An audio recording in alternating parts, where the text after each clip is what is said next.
Welcome back, everybody, to For the Love of Indy. Today we are back with another race recap. Very good. Of Road America. It's been about a week. We all kind of forgot most of the highlights, but we just reviewed it. All right, we know what to talk about. So overall, it was a race again. Yeah, a tale of two halves, right? We were kind of talking about the first half, lots of action, lots of yellows, lots of off-track action as well. Yeah, it's, I would say the first half of Road America was really good, and the second half was putting me to sleep. It was a bit of a snoozer. Not a lot was really going on, and ultimately the result was kind of, we're really just running this, we're running this 2-winner race for the season, I guess. Right.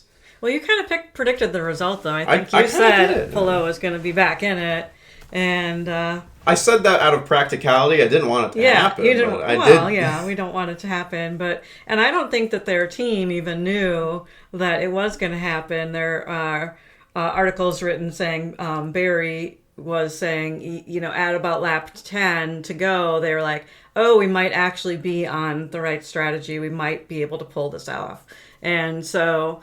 It was not what we expected, but it's still entertaining nonetheless. Yeah, I think it's unfortunate though because I would have loved to have seen a Rosenqvist win. Yeah, well, there were a lot of other potential winners. There was a lot of people in the running. Lundgaard was in the running. Kirkwood is obviously once again. Lucas came back out of nowhere after spinning out at the very beginning. I mean, there were just a lot of people that were up there and doing well. Kiffin Simpson was doing good. I mean, it was an interesting race in the end. So yeah, I really do think seeing we don't see Rosenqvist up at the top, and when you do, it's just like, oh, he's just on the podium.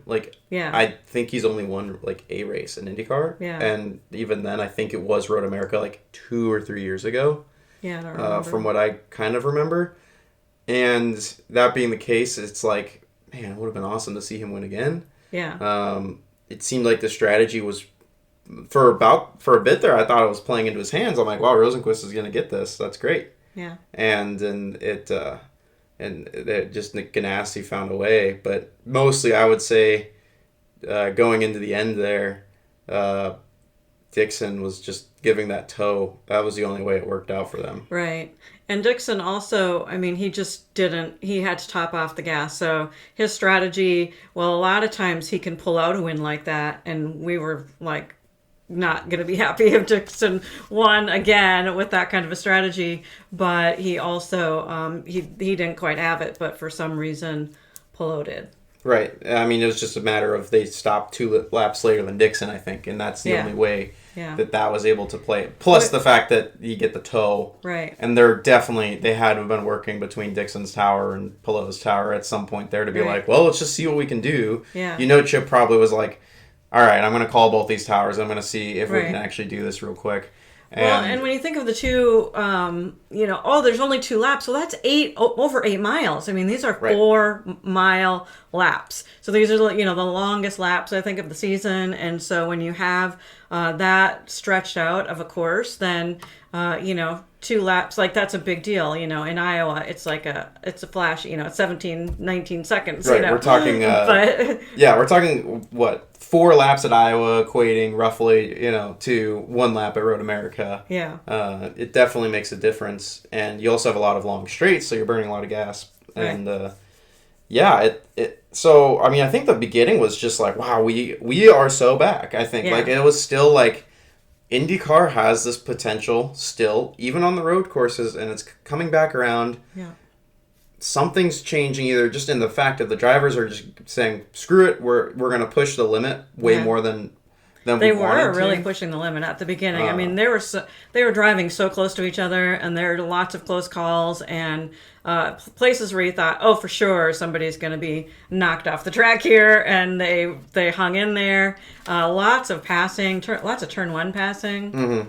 Yeah, I think the first half is okay, sweet. So IndyCar can succeed on an oval, and it can succeed on a street course, and it can succeed on a road course, and then kind of the second half of the race is oh no, we're oh no. Like, it felt very I don't know. Yeah. It felt very early season, and I don't know if anyone else felt that way, or if that's maybe just me being extra, maybe cynical, or maybe extra, Which can happen. extra critical. Yeah. Would be maybe another word for it, to IndyCar racing.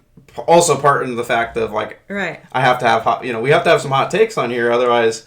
If we're just kind of saying the average of, well, it was a race of all time, then we're no different than an average viewer. So. Well, and it got rated really high for one of the best races. I mean, It was over 95%, I think. People enjoyed the race. So it was a fun race to watch. There was a lot of interest. I think the second half, it slowed down a little bit, and part of that might have just been people starting to look at the different strategies with fuel save, and people starting to be more cautious. So I think the caution came back out in the second half from the driver's perspective. Also, probably due to heat. And heat, Heat was a big factor. At some point, you're just like, I'm too exhausted to even bother going for this lunge because I don't got it in me. And that probably was a bigger factor than you could watch. Because I remember even here, it was hot. Right. Like, walk outside, it was 100 degrees. I'm like, I can't imagine what it's like over there. And they're saying track temps of like 130. Right. So then you're talking cockpit temps probably even higher than 130. Yeah. And then if your cooling vest isn't working, like Rossi said his cooling vest wasn't working and off track, and I think he said Newgarden's wasn't, so when things aren't working well and when you're overheated, and plus it's like 3 weeks in a row for races too. Right. So that starts to build up, especially think about this season where we had a race and then we had 3 weeks off and then we had a race and 3 weeks off, and then all of a sudden we have 3 weeks in a row where we have races, which is fun, it's exciting, but that's a lot of adrenaline running into that race too, and just exhaustion from racing 3 weekends. I think that could play into it. That's probably part of it as well, but we still saw some risk taking at the get-go when they were all kind of fresh, and man, it was good for sure, and I was very excited to see that. Yes, I think definitely when you just mentioned like the fact we just had a triple header after like triple header worths of not racing and then a race and then another triple header of not racing, like this schedule is just so crap. Like it needs to be spaced out better next year. It would be nice to get a little bit more spacing out and a little bit more consistency, because I think part of getting good viewership is, hey, there's a race on, like NFL football. Every Sunday there's a game to watch, right? If you're an NFL fan.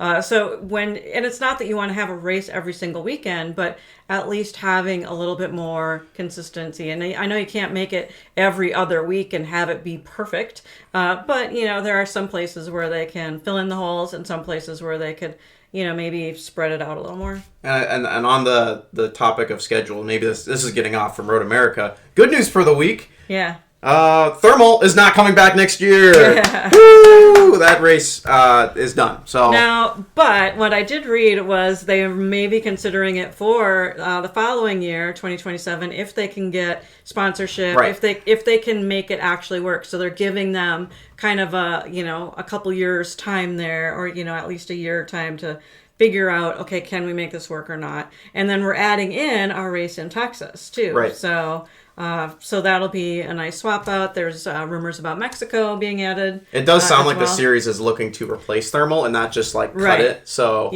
I think it's just a good thing because for the most part, a lot of people don't like thermal, and I think I can understand why. A, accessibility is zero. Yeah. B, this race was a snooze this year, and I think last year it was kind of the same. I think thermal has just struggled to create enticing racing. Yeah. Even though it's a great track, I don't know if for IndyCar it hasn't found its groove, and so removing it from the schedule I think is a good thing right now. And again, maybe they can reevaluate. Yeah. Maybe there's a way that they can figure out how to change it. Right. Maybe when it comes, when we get our new IndyCar chassis, which is now pushed to 2028. Right. Another which is kind year. Of the bad news, I feel like. That's the bad news of the week. The good news, bad news, yeah. Maybe, the new chassis makes thermal a good race, but it does make a lot of sense that they need to find a title sponsor, and because apparently you have to pay IndyCar to host these races if you're a track. And that's like $1.5 million to IndyCar's pocket. just to say, please race. Right. And then when you say, here's $1.5 million, please race. And then IndyCar goes, okay, sure, but you got to find the sponsors. You got to promote this. This is your problem. Like, IndyCar's just saying, we're showing up. Right. You just want us to show up. In the door is $1.5 million is what I read. And it's like, okay, so obviously Thermal having a bunch of money, that makes a lot of sense. Mm-hmm. And that's $1.5 million from all these basically club owners probably pitching in to do that. Yeah, and in that particular location, you got to think it's just local money and track money of all the people kind of living in that area, and especially since they didn't have a corporate sponsor, money's got to come from somewhere. And you can understand where there was zero promotion for that race, and like it was just basically like no one knew about it, but yeah, it still pulled better views than last year. But now viewership was down for this race too. What was it at? Did you? It was 800,000, maybe 820. Oh, that's a big dip. Yeah. So I think that overall, I read that it's still up like 35% overall for Fox for all of the races combined. But for this particular race, it was down. And I'm not really sure if, why that would be, if it was just other things that were happening on the weekend, or, they had other competition with, I don't know, golf tournaments or whatever, you know, people are doing or watching, or just people are graduating, people are out and about, people are, celebrating holidays, all those things, so. It must have just been a timing thing. The only thing that I can think of was the military parade thing going on last Sunday. Or was that the Sunday before? No, that was the Sunday before. Okay. And that race still pulled a lot of views. So yeah, it must have just been promotional issues or timing. It was also earlier in the day, so that could have been it. I don't know. I guess that's, maybe Fox's first concern. Right. A little bit of a nerves. Congrats, you're pulling the same views. I don't remember seeing so many commercials too for Road America. Right. And then also, if it's the 3 weeks in a row, people have watched for the last 2 weeks, and so then it's like, fatigue, maybe. Yeah. Watching IndyCar fatigue, but I mean, the last two races were great, so I think I was more amped. I've been getting more amped. Right. So who knows? But maybe for the casual viewer, it's just like, man, another weekend. 3 in a row. And I think maybe F1 sees the same sort of thing happen with their triple headers. I feel like the third race in that triple header, you're just like, man, I just don't care anymore. It's just getting hard to want to continue watching. So yeah, I guess there's many reasons for that. Yeah. Let's see. I guess major kind of plays. No one on our side of racers kind of came out well at Road America, I would say. No, yeah, kind of some of our favorite racers. Kirkwood probably did the best because he got, I think, fourth. So he was just off the podium, and now he's second in the point standings. He's second in the points. Because Pato did poor as well. Yeah. So that's a good jump. Yeah. But Palou winning again. Further extending that lead. It makes the gap harder for Kirkwood or Pato to kind of catch up, unless something once again happens in these other races. So, I mean, I think, in hopefully future races we have a different winner. That would be nice. Yeah. So Mid Ohio, next race coming up. So we can keep our fingers crossed that we'll see somebody different at Mid Ohio. I think at this point I really just want anyone new. Yeah. I even if it is like a Penske or a Dixon, it would just at least help with shake it up a little, changing things a lot, because it is Palou and Kirkwood, and once again Honda wins another race, and like it's crazy that Honda is like, oh, I don't know if we want to stay in IndyCar, and it's like, look at the season you guys are having, as a engine manufacturer, like. Really. I mean, every single winner is a Honda winner, so they're having, for sure. They do a title for that, don't they? They get a trophy. There's an engine manufacturer championship. So and Chevy's won it the last few years we've watched. Right. So Honda actually hasn't really came to play nearly as much as this year. So it's interesting. That's cool. Yeah, that's good to see. Veekay did well. Beginning of the race, I'm like watching. Veekay is like 18. I'm like, and I don't know if we got it this race. I get the end of the race, somehow he's P10. I'm like, that's my GOAT, So once again, I can't believe it. He is. Yeah, I mean, it's kind of weird because it's just like I never really expected to like root for Veekay, but then I just casually started watching him like, haha, Right. it's Veekay. And then Yeah. it's like, wait, he's actually doing really well Yeah, in I a know, really right? crappy car. Yeah. And it just goes to show It's impressive. that he is a very solid driver. Like, put him in a Chip Ganassi and see what happens. I think Yeah. you would probably see him do really well. I think he needs to be in a better car. Yeah, let's go VK. Malukas spins in the beginning of the race and still Crazy. comes out in the top 10, I believe, Yeah, for sure. at the end, which is great strategy. AJ Foyt, once again. Yeah. Ferrucci, And podium. Ferrucci, yeah. So AJ both, Foyt's on a roll. yeah, no, they've got AJ Foyt. really good. They're on it. Yeah. They are freaking on it. And They've had a lot of top 5 finishes between the two of them, and and consistency. I think with Ferrucci. Ferrucci was fun at the end of the race, right? Yeah. I mean, everyone's wanting to be a Ferrucci fan now after that, right? well, it's iconic for a guy to run out of gas, you get out of the Right. car, and then someone throws you a Miller High Life, which is Right. Milwaukee, Wisconsin's beer. Right. And you just shotgun a beer immediately after getting out of the car. That's absolute peak A little bit Ferrucci. of irony too, because wasn't the driver that didn't get in the 500? They had a Miller High Life car, Yes. and so they missed out on having their car in the race. But this is, huge promotion, unintentional promotion for Right. them in a lot of ways, and so. I think that was fun to watch for sure. Yeah, and especially after the race, literally once these cars were over the line, out of gas. Like the Yeah. amount of them that just died. That just died. Yeah, and they're pushing each Pushing them other back in the back. pit. Yeah, and Crazy. But here's the crazy thing: it's 4 miles, and Pelot still does an entire victory lap and had enough gas to make it all the way around back. And you're just like, how? How did they do this? Right. It's nuts. They had so much he extra could have fuel. pushed even a little bit more. It was. Which is crazy. Everyone's there like, I don't know if he can do it. Yeah. And then it's like, oh yeah, he definitely could have done it. Yeah. Like there was not. It was pretty clear. When Ferrucci's out of gas and Right. Rosenquist, I think, made it around. Yeah. But it's Rosenquist had gas because they did a different strategy. Right. I was really hoping we would see the pace from Rosenquist right at the end there to at least get into the sniffing range of Pelot, just to Yeah. really make it interesting, Right. if anything. Yeah. And it was just like, no, that car is 3 seconds back. It's stuck back there. Like Yeah. he just doesn't. He's not able to. I guess he just doesn't have the stamina maybe to push into the corners where he needed to push to maybe try to bring that gap down. Yeah. And His tires could have been bad by that point too. I mean, there could be like other factors maybe. I don't know. It seemed like the tires were hanging out, like the Reds were actually good for this race. Yeah, that was also interesting. Which was really Yeah. surprising because it was so hot, and you're thinking, oh gosh, those tires are going to melt away after just. They're going going to to throw laps. the softs, and no one. Yeah. You're going to run it once, and you're going to go right to hard. Yeah. And there were strategies that was like soft, hard, hard, Right. or like soft, hard, soft. Like Right. the soft actually got more time Right. than It I was doing- expected. Yeah, it was doing way better. Then I think even the teams suspected. I think over the practice sessions they were saying, "Oh wow, these Reds are actually doing really well." And then when it came to the race, though, I think Pelot in the race though didn't. Like some teams were doing, the one hard and then the rest soft, and Pelot wasn't doing that, and he still won, which is Right. crazy. Yeah, there was. I mean, if anything, it was a race of completely different strategies. Yeah. A race of.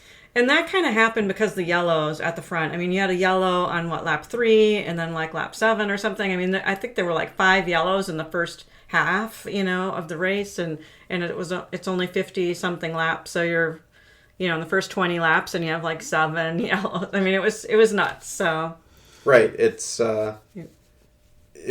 That's why yellows are nice in IndyCar though. Yeah. Because it can change the trajectory of the Yeah. whole race. oh yeah, it gives So that- much. Yeah. Versus I feel like in F1, everyone's just locked on to the same thing. right. And if a yellow comes out or a safety car comes out, like Yeah. the teams that gamble are in the bottom 10 and they're never gonna make that strategy work to get into the top 10. You Right. know what I mean? Like I feel like F1, it's always like it's just stuck, right? Yeah. It's just everything there is so stuck. Versus IndyCar, 4 guys gamble on this and it starts to come back around and then it doesn't pay off, and then 4 guys gamble on this and it doesn't work out, but then Right. it does at the end. So Yeah. that's why yellows are so nice. But when we were having like towards the end of this race and beginning of the season, just a lot of green racing, Right. IndyCar becomes very Very straightforward, very drier, I would say, especially with the hybrid, because no one's able to, under green conditions, get a massive leg up. You might see a pass or two. Yeah. But to really leapfrog people, that's done in the pit because of different amounts of gas and different amounts of tires. And the pit just makes such a massive variation in strategy that when, especially under a safety car, that you need to at least get a couple yellows into a race to really shake it up. Right, and we don't know how long pit stops are because we don't have our pit stop timers. Let's keep it going. Keep it going. Put it in the comments. We want pit stop timers. Well, no, there was a pit stop timer this race. Yeah.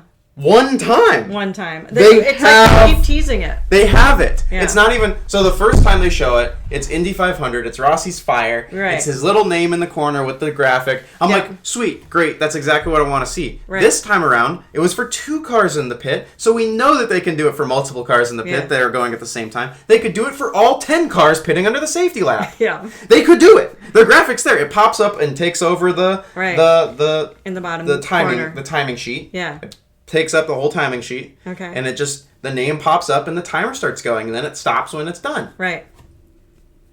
It's there. Right. It's literally there. It's like you can just run it. Every single time pit stop happens, you run that graphic. It's not hard. I wonder if they're just testing it, or how many people do you need? I mean, do you need a spotter on each car and on each team to start the timer and stop the timer? No, it's through telemetry data. Okay. So it's going, so when they go into the pit, they have to hit, pit button, basically. Right, yeah. And so when they're driving, yeah. Ideally locks their speed, or at the very least it locks something in their car. Right. And that probably starts sending telemetry to the tower. Yeah. And then my assumption would be there's telemetry of pit button engaged, and then as soon as the tires stop, and then there's a stop mark, the timer starts running, and then as soon as the rear wheel starts spinning again, then the timer stops. Yeah. That's my assumption of how you would run that pit stop timer. Yeah. So they have, it's just running data off the car. They have the data. They even have both the graphics. Yeah. You have a graphic for one guy's pitting on his own. Right. Throw that graphic up. You have a graphic for the whole frickin' grid is pitting. You have a graphic for that. Yeah. And they used it once each. Yeah. So yeah, it's either that they're testing it and we're going to see this, because I was hyped to see it. Yeah. But so this is like the hard part too, because you have more intense fans or avid fans. I'd consider us more avid fans for Indy. And then I think you've got, just kind of the armchair viewer, right? The person who's, I'm going to turn in, I'm going to watch a little bit of the race, maybe they're not invested in a team. They're just like, oh, what's on? Let's see what's happening. And they don't understand all the elements. And even when I started watching, like, I still don't understand all of the elements of, all of the, if we had all the data available, I wouldn't know, or I wouldn't be able to read the data to understand it. You probably have a better job of that because you're a car guy. But for me, it's a lot more challenging to read it.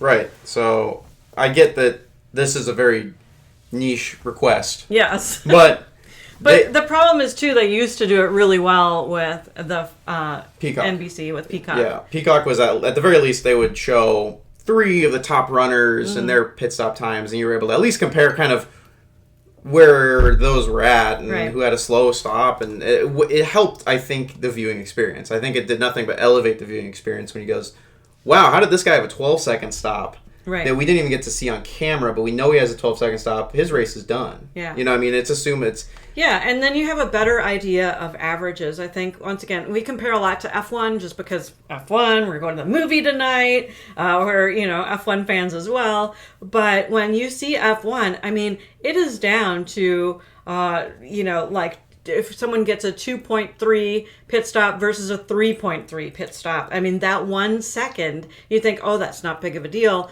but it's a huge deal. In IndyCar, you're doing so many more things because you're also doing the refuel. And in F1, they're just literally changing tires and doing that as fast as possible. So in an Indy stop, what are all the things they're doing? Well, in an Indy stop, you have the jacker. The first guy comes in and they're slamming the air jacks, because that's the big difference, is that there's an onboard air jack system to lift the car. So you got a guy running around who's also carrying an air gun. Right. So the jacker guy is also a wheel guy. Right. He's got a jacker in one hand, he's got the gun in the other hand, he's slamming the jacker into the back, then he's coming back around with the gun, and he's pulling off the wheel. You got another guy coming on with a new tire. Yeah. And he's putting that back on. That's a crew of two, and then you got the guy with the gas. Yeah. You got the guy doing the windshield too, like peeling off. You have the peel guy. Peel guy. You have the peel guy. Yeah. Who's taking the another tear off on the windscreen. You have the front guys who are doing the tires, but they're also adjusting the front wing bias. Right. And I believe whoever's on There's the rear, I think the rear wings are kind of locked as how you set them. Yeah, but I think there is like maybe a little thing you can do. But... I think it's mostly front because when we look at them, there's it's screws on the rear. So, but at the very least, you have a guy turning a knob on the front, and you have a guy doing tires on the front, and you have the gas guy, and then you have the guy with the little water gun on the back after the gas guy, which is my favorite pit stop job. Yeah, I know I haven't mentioned that before on the podcast. Yeah, but if any teams need to hire right now, the water hose guy, I don't know. I want to interview that dude. Because it's like, what else do you do on the team? Is your job literally just spray the gas off the car? Yeah, I think that's hilarious. And then you see when it doesn't work out, you get pit it's fires. a big problem when it doesn't work. So it's a very important. It's an important job, but it's an underrated jobs maybe. Or, I think it's very funny and it's almost comedic because when you're watching it. Armchair viewer, you don't really see that happening, and then when you notice, wait, there's a guy spraying a hose at the car. I know, right? And then you're like, what? Like a garden hose. Right. You're just like, what the heck? I think it's very funny. Yeah. And so you have all of that kind of going on. Right. Versus and it's F1. A smaller crew too. Less people. Less people, because in F1 you've got one tire guy, another tire guy, the gun guy. Yeah, bringing in the two jack guys. Yeah. Yeah. So every wheel has like 4 people or something, and the jack guys in the front. It's just the crew is much smaller and they're doing a lot more, and so a typical stop's going to be what? 8 seconds. 6 to 8 seconds. 6 would be like a splash and dash. Okay. Like 8. So I'd 8 say seconds. 8 to 9. 10? 8 to 9 is a good stop. So when you do have a 12-second, like that makes a big impact. All of a sudden, you're going out and you're maybe 3 or 4 seconds behind somebody else, and so right. Well, and especially as a Colton Herta fan, I need to know if the 26 crew is actually delivering a pit stop that's suitable or complete and hot garbage, because it's kind of a dice roll with them. So and we don't get to see those unless they're filming Colton, and Colton these last few races has kind of just not been there, especially compared to Kirkwood. Yeah. And I don't know if that's just a personal. At this point, it's probably Brian Herta is a great strategist, and I definitely believe a lot of Kirkwood's wins go when Kirkwood's having a good day. Herta's usually also having a good day. Yeah. The difference starts to come down to strategy, and then at that point, I do believe Brian Herta is a better strategist. I think the last few races, though, Colton's just not been up there. I know. Or his race has been ruined by something we aren't seeing, like a pit stop. Yeah. And that pit stop could be, a 12-second pit stop, like we were saying, and that's enough. That when you have no idea that he did have a 12-second pit stop, you have no idea. It's like, why he was running up in 10, now he's down in 17. Yeah. And what is the reason? And can't fight his way back. And it could be a pit stop. I mean, that's the first thing maybe that comes to mind, because it's like, well, wait. How did he lose that? Maybe he spins out on a corner or, goes off track. But I think a lot of times they're going to show that on the broadcast. Versus a slower pit stop, they're not always going to show that on the broadcast. So definitely for the most part, it's usually a pit stop. And for a lot of drivers, it can be a pit stop that ruins their race. And if you just had a pit stop timer that plays regardless of what you're covering, just a pit stop that just comes across the bottom, goes on, takes the timesheet for someone coming into the pit, just to know, everyone's got a favorite driver. Yeah. And in that case, you kind of know what's going on, even when you're not watching when you're not visually seeing your favorite driver. Right. You can at least watch the timesheets, you can at least watch the pit stop times, and you kind of know how their race is going. Right, right. And I think that is such a difference. It's like watching F1 last year and rooting for Valtteri. Yeah. You're just watching, okay, yep, his speed is not getting better. His gap is widening because the Sauber is a piece of trash. Yeah. That kick is trash and their car was terrible. And then you have your pit stop time. You go, okay, well that was also a slow pit stop because Kick Sauber is trash as a team, and we're just watching his race go bad, and they're not going to cover that. But he's a backmarker, and he's my favorite driver. I want to know at least how his race was sort of going. Right. You know, and that's the importance of having the pit stop timer. So when I'm hounding on having a pit stop timer, it's because I want to know the races that other drivers are having that they're not showing. Yeah. That's why it's important. Yeah. Absolutely. And maybe that's just my little... Well, and it's part of strategy and part of the race, you know, our tires, they are fueling, how much fuel they're putting in, but also like just the actual stop itself is a big part of the process of the race. And knowing when they're stopping, right? To have the timer go, oh, he's stopping now, and the leaders haven't stopped yet. Right. Or the leaders have stopped, oh, and now we're stopping, right? It really does, there's a lot of data that you can start to run through your own brain about your favorite driver's race, right?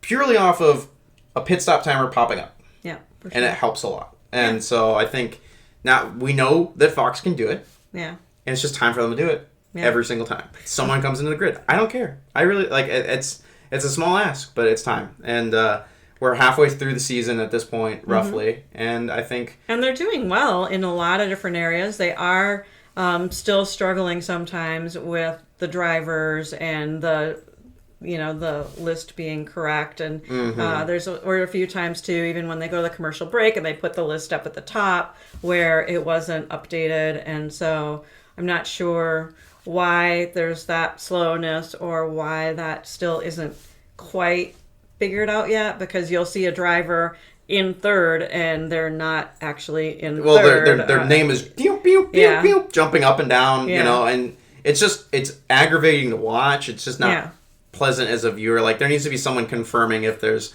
a change on the timing sheet, you know, before the timing sheet updates on their graphics. I think that's a simple change. And I think the other thing is when we do get safety car races like this, man, the amount of ads is just it's getting a little bit of a headache at this point. And then window is at least better. You know, at least if you're going to do the ad and you do the side by side, you're going to have you'll be able to keep track of that race. And if somebody is spinning off the course, or if there's some kind of a wreck, you know, some situation, then you can see that, and then the announcers can get back to it once the ad's over. But it is very frustrating. It feels like you just don't know. You're like in no man's land, and then it's like, oh, I'm going to check my IndyCar app to try to see, you know, and make sure everyone's still running, or, you know, what's happening. And, you know, having to do that back and forth is frustrating. I mean, we've been really spoiled with watching F1 TV because, I mean, there's just no commercial break. Right. But F1 TV is a great product. Oh, yeah. It's $80 a year. Oh, yeah. It's wonderful. $80 a year. Highly recommend it. Less than $10 a month, and you get complete, full, ad-free coverage of every single race. Right. And practices, and qualifying. It's just like, I would pay... And shows, and F2, and F3, and F4, and F1 Academy with the female racers that do an amazing job. So. Like, I would pay $120. I'd pay $140 for an IndyCar app. That was just... Yeah. Like, just copy paste F1 TV. Put Indy next on it. Put IndyCar. Right. All free, you know, all full covered ad free coverage. I would pay for that. Right. Like, there are fans that would pay for that. Most fans would do that if they had that opportunity. And yeah, you can still watch an F1 race on other platforms at times. Sometimes they're, you know, races are in the USA, and many times they're on NBC or Fox or ESPN or whoever they're hanging out with. But I don't even know what channels they use because I only watch the F1 TV app. Right. It's so good that you don't need to. And it's just, you know, and Fox is very Fox of like, I feel like they love money, you know, we like money. And like, that's all that their whole business model is around, is just money. And, which to be fair, I mean, most broadcasters, most that is what they do. Yeah. I mean, except for PBS or something, right? They're not going to be worried about. But even I feel like if we did compare it to Peacock last year, it just feels like there's been like twice as many ads in a race than Peacock did. It'd be interesting, to like go back and rewatch some of those races. I don't know how if they even have them on there anymore. Yeah, because maybe they lost the right to show their old broadcasts. I don't know. It just feels like there's more But it's like every time a yellow comes out, it's like straight to ad break. And I Right. just know with Peacock, it just didn't really do that. And Peacock didn't have picture-in-picture. Right. Picture-in-picture is a benefit, but it should be picture-in-picture with like the amount that Peacock did their ads. Cause Peacock did, I think, like the first couple ad breaks they would, and then the rest of it they didn't. And it's which is kind of similar to Fox. But also, I feel like what you're asking for too, we want to see the pit timers, and if there's a yellow, that's when a lot of the intensity actually happens. And so the people in the broadcast booth might be thinking, oh, the yellow, that's boring. We don't want to just watch them go around. Well, that's actually a really important time if the pits are open. Right. Because then you figure out who's going in. They're going to save more time. They're getting an advantage strategy if they go in with the yellow. Well, and I get that, like, racing's a very dynamic sport. There's not a way to easily build in your advertised time. Right. But I would rather just, again, pay a yearly fee to just not worry about that. You know what I mean? And I know there's a lot of fans that would. Right. It's easy money. It's an easy, it's consistent money. Right. It may not be as much as the advertiser, but there will still be people watching on Fox. Right. There will still be people that, the armchair viewers will still bring in the ad revenue. Yeah. It just seems like there's a lot of ads going on, and it's just, for me, it hurts the viewing experience a lot, because I just know Peacock was not as greedy about trying to stuff ads in your face as much as possible. And then even when something does happen, you'll see it happen on the picture-in-picture, and you're like, can we cut back? Can we cut back? And there's like 3 more ads play. Right. And you're like, dude, like, I know this was a small thing, but this could be a big thing. Like, you got to just pull the ad back, and know that, and when advertisers sign up for a race, they should know that, like, your ad might not get shown the entire amount of times because the race might be so dynamic. Right. Like, and to not, and prioritize the product and not prioritize the advertiser. I always think it's so funny too, because when I look at the car has sponsors all over the car, right? I mean, the track has sponsors. The track has sponsors, and it's like, there's so many other ways to have ad revenue that it just doesn't make sense to me that you hurt your viewers and to get that ad revenue for all those commercials. Yeah, and again, I think it ultimately, at the end of the day, it hurts the product. Right. And Fox probably made a lot of claims if we want to make the product better, and I haven't seen it yet. I'm just, I'm still not there. I'm still not on board with the Fox crew compared to NBC. And we're going to be very open about that, because IndyCar hasn't reached out to us or anything about trying to, because I'm sure as soon as IndyCar is like, hey, we like your guys' podcast, if that ever happened one day, then like these are takes we never get to say anymore. So I'm going to say them now. Yeah, no, we are fans for fans, and we're just talking about our fan experience. But I still love the booth though. I still love James in the booth, and Townsend and Will. I know Will gets a lot of crap, but like, give the guy a chance, give him a break. Yes, it seems like he gets overly excited, but that's just kind of who he is. Right. And I think there are a lot of announcers, even in F1, that's kind of the vibe, that you get super excited about things when they're happening because they're out of the ordinary. And for Will, his first season of doing this, kind of everything's new, like when you're a kid and you're out of the ordinary. And so I think he's just authentically excited about this. Like, he's just really passionate about it. It's fun to hear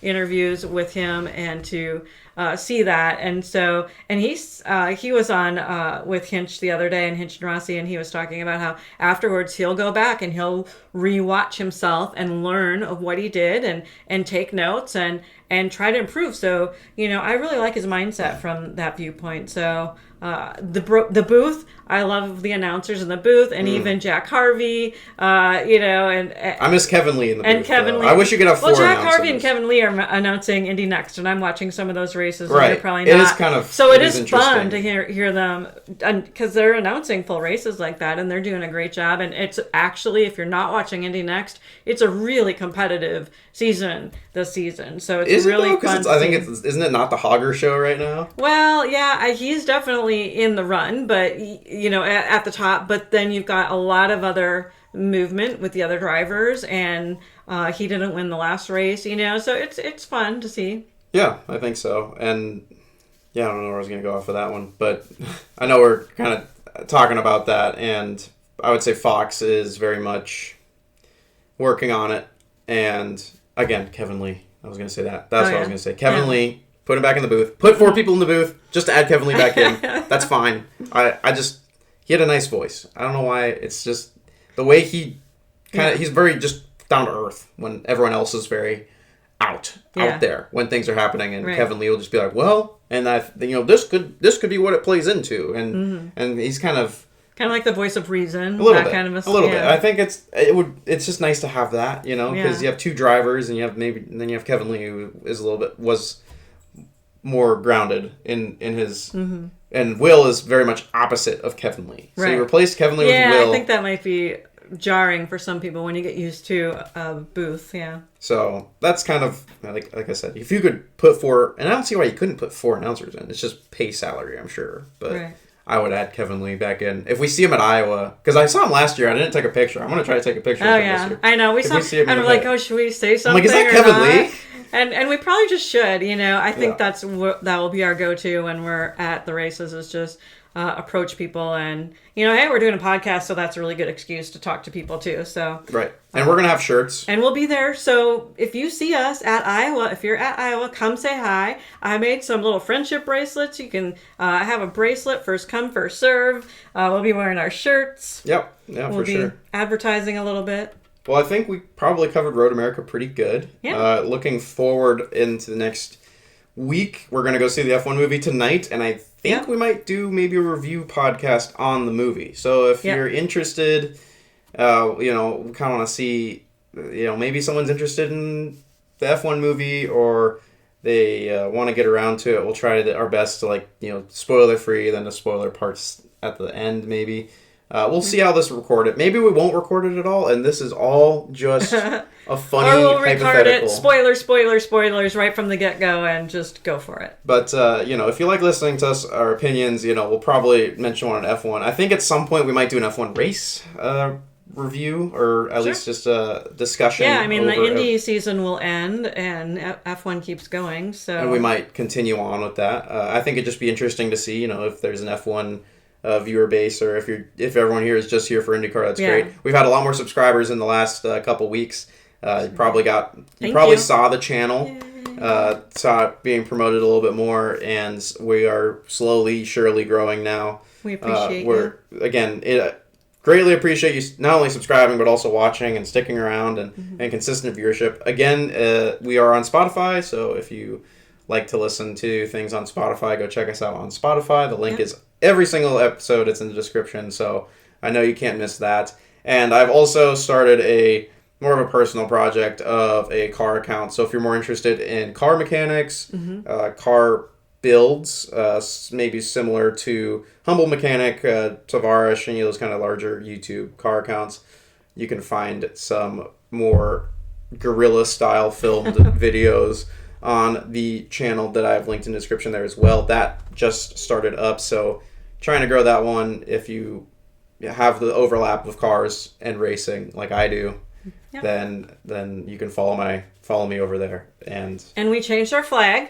We have our Iowa Speedway flag, which we'll bring when we go to Iowa and get some signatures on that. But we thought we would swap it out for the 500 flag that we had up at the beginning, so we're swapping out the Speedway flag for our Speedway flag. For our Speedway here in Iowa, humble little Iowa. Yeah. Well, I'm hoping that the race is able to get the same amount of attendance as the last few years, because it seems like that our track is a little bit on the rocks. So if it doesn't get enough people, it's not going to stick around. So yeah, it sounds like it might go to even just one race instead of 2 races. Right. I've heard that.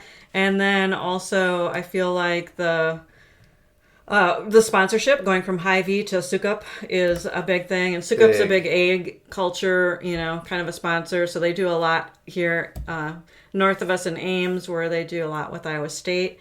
But so we'll see how that sponsorship goes. And there's no big concerts. There's been a lot of promotion personally that I've seen, radio stations play a ton of ads about it.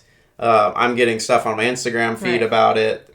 There's a lot of promotion. Now, is there promotion in the rest of the state? I don't know. I mean, we are the people to advertise to on the demographics, right? So maybe that's part of it, but we'll see, because Hy-Vee was really good at pulling crowds. Yeah. And but also Hy-Vee, it was half IndyCar, half concert. So 2 huge concerts both days. And so now, there's going to be some local bands. There's still a little stage. There's going to be some music.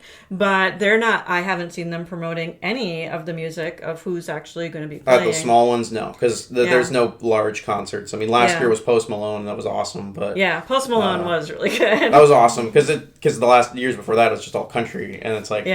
pull out a heavy hitter like Post, and that was the most people we've ever seen there. I don't think it's going to be like last year's numbers. No, the numbers are going to be way down for Iowa, just based on you had so many people going just for the sake of the concert.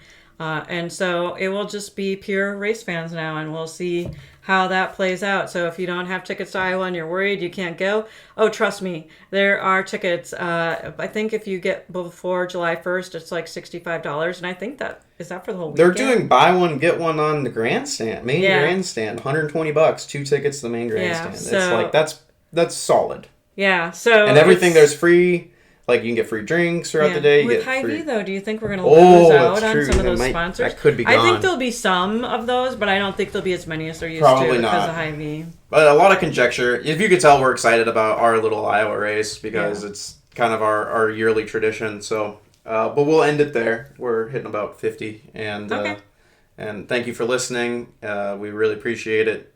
Subscribe, like, all that sort of thing. At the end of the day, we are just doing this for the love of Indy.